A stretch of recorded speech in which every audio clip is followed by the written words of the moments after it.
What is up, all my gamers? XpertThief here, but you can call me Expert. And guys, we're playing some Gears of War 3. The game is here. Oh my gosh.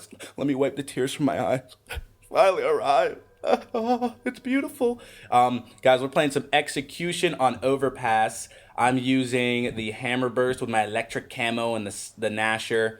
I'll talk a little bit about weapons, but I don't like to give too many opinions on weapons because then people are like, no, this weapon's my favorite, so I hate you because you didn't say it was the best. So yeah, you know how people are. Haters gonna hate. But anyway, all right, let's start this up. Execution on the Overpass. This level is not my favorite map, but it's interesting. It's like a post-apocalyptic little like highway thing. There's like a bridge in the middle, and the map has earthquakes going on as you play it. It's kind of cool, but actually playing on it, it's not my favorite map. It's okay. It's okay. There's a shield right there in the bottom middle, and then up top there's like a turret and a I think a flamethrower, and then bottom, like underneath where the top is, there's a it switches from Hammer of Dawn to Mortar Strike. So I mean, it's not really a Mortar Strike, it's just a mortar, but you know, mortar. Anyway, I'm kind of rushing the middle. I'm playing extra aggressive this game. This was early on.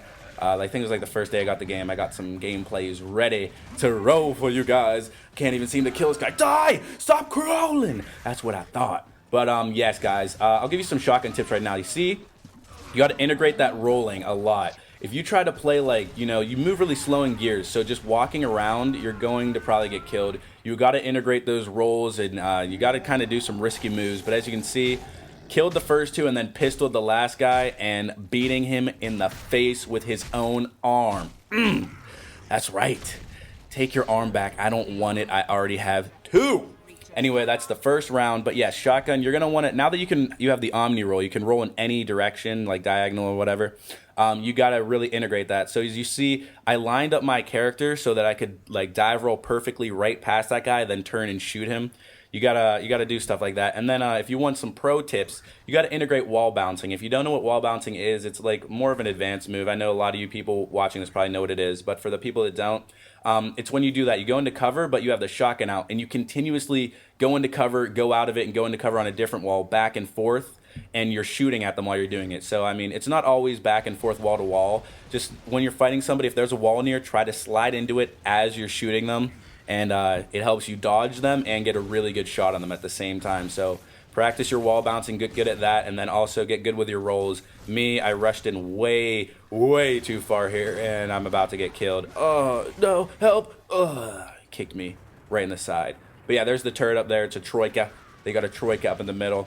But I've been loving Gears. Weapon-wise, let me talk about what I like, what's changed, and what I don't like. All right. So with the assault rifles, the Lancer is still it's a still really good gun. It's definitely, I would call it a support gun. If you see somebody in a firefight, you can definitely hold down the trigger because it has a lot of ammo and just help your teammate out. You can team shot the crap out of people with it. So I would say that it's good. Plus the chainsaw, when you're revving it, you can usually take like a few shots before you get derevved. So the Lancer, it's definitely good. It's definitely more of a support gun. It's not something you would really want to shoot to get someone down fast. But you can definitely suppress people with it very well. And the people I see use it, like my friend here, Zane, when he uses it, he usually gets like a lot of downs and stuff. So that kind of helps contribute to my point of it being a suppressing gun and a support gun. But anyway, moving on to the Retro Lancer, they definitely up the kick for it, I would say, especially if you're hip firing. It's almost impossible to aim. But you want to, if you're hip firing it, you want to pretty much hold in down as you're shooting because the gun lifts up so much. But the Retro Lancer is extremely strong. Some people are really deadly with it. I don't know if it's their connection or if they're hacking, but I've been shot across the map with it with perfect aim, and they'll like down me. And I'm like, how did you do that? Because that's supposed to have a lot of recoil, and it's not having any recoil when it shoots me. But yes, the Retro, very good, but low recoil, or high recoil, so low range. But depending on how you use it, if you shoot it in burst, you can kind of get some good range on it. I don't know. I would say the Retro is my second favorite gun. The Lancer, I don't really mess with much, but it is a good gun. It just depends if you want to play more support. I'm kind of more aggressive, so I like to run in. So I use more of like the Hammer Burst, and you know, I don't know. I kind of switch up between the Retro and the Hammer Burst depending on how small the map is and stuff like that. But that brings me to the hammer burst. The hammer burst is awesome. I love the hammer burst because you get to shoot it pretty much as fast as you can pull the trigger. It deals out really good damage. So if you're fast with the trigger, you can down people really fast. It doesn't matter if they're close or far away. It has good accuracy all around. So it's not like with the retro where it's like, oh, if he's all the way over there, all I'm going to be able to do is kind of scare him with the shot. No, with the hammer burst, you can keep shooting them and just like you can down people really well with it if you have the shot set up, you can do some ownage. I like the pistol too. As you see, I integrate pistol gameplay. I don't know, I've always loved the pistol, but I got totally bodied right there. That guy snuck up on me.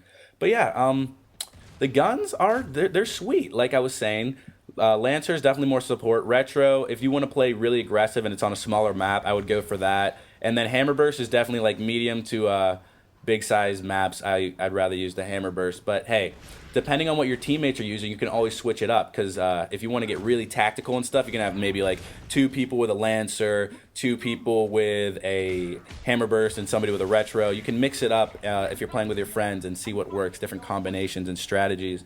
Over to the shotguns, though. The Gnasher is still, the Gnasher is like the bread and butter of Gears of War. It's been used in every Gears. We all love it. We love that G Gnasher. But yes, the Gnasher is back. It works. It kills more times than it doesn't. Because, in the other games, sometimes it'd be like 10 shots to kill somebody. Sometimes it would take like 1. It's definitely more consistent. I love the Gnasher, and you can get some good long-range shots with it. Not very long range, not very long range, but like medium range shots will actually do a decent amount of damage if you get the whole body like in the ridicule when you shoot. As I was saying before, you want to integrate wall bouncing and like rolling around like a roly-poly-oly, and the sawed-off is good, but remember, if you miss that first sawed-off shot, you are screwed. That's why every time you see someone shoot a sawed-off and they miss, they go running away like a little girl, like, oh my god, I gotta reload. Because the reload time is really long. It's kind of a pain in the butt. But I will use the sawed-off sometimes. Like I said, you kind of want to switch up what your teammates are using. Maybe have 2, a sawed-off, 3 with a Gnasher, whatever you want to roll with. But yeah, sawed-off. It's powerful, but if you can juke somebody out and make them shoot that first shot, you have the upper hand, and you can own them if you can get up to them before they reload. So anyone that thinks like, oh, but when I use the Gnasher, the sawed-off always kills me, and I don't like it. I hate this game. All you got to do is just kind of walk into them, then back roll really quick before you get close enough they can kill you. They'll most likely shoot the shot off, and then they most likely will shoot their shot off and then run in, kill them, and be like, yeah. That's what you get for using the sawed-off, punk. But I want to know what you guys like and what you guys think about the weapons. So let me know, what do you guys like to use? Maybe I'll try your strategies out, your different combinations. And what do you guys think of the game so far? I love it. I think it's amazing. The graphics are beautiful. I played some campaign last night. I had a blast. I played through like the part where you get to the convenience store. I won't ruin the story, don't worry. No spoiler alerts. No spoiler alerts. But I also played Beast Mode, which was really fun. You get to be all the cool locusts, like the freaking Serapede and the Berserker and the Corpser. You look like a giant freaking hand. It's awesome. The Wretch, however, is actually very, very good. If you press the right bumper, you can jump over like the spike strips that are laid out. So that comes in handy. You don't have to destroy them. You can just leap over them. I also played the regular Horde mode, which was cool. It's like the exact opposite. You're the humans. You can set up like spike strips and turrets. It has like a tower defense element to it. It's really cool. But boosh! That is the last kill. MVP! MVP! I hope you guys like this gameplay. Let me know, what guns do you guys like to use, and what different game types and stuff do you want to see from me, and I will try to get that and upload it for your eyeballs. Thank you for watching. Please thumbs up, favorite, and subscribe. And here's going to be a link you can click on to see my last video, which is how to get the secret weapon on checkout. So check that out. Get it? I'm funny. Peace.